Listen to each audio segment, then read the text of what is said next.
Hello everyone, Larry with Larry the Computer Guy here. We're an IT managed service provider in Commerce, Michigan. We specialize in cybersecurity and HIPAA compliance. So for today's security tip, you want to keep your sensitive and important data off your device and in the cloud. That means device as in phone, laptop, etc. If your laptop is ever stolen or lost, unless the data is backed up, you will lose it all. Worse than that, think about this. If it's not encrypted, you just gave that information to a complete stranger.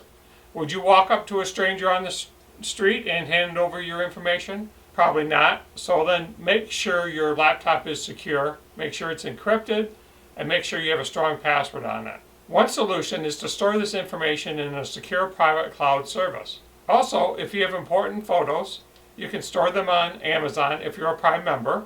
You can also store them on Google or Shutterfly, as well as many other websites. Stay safe out there.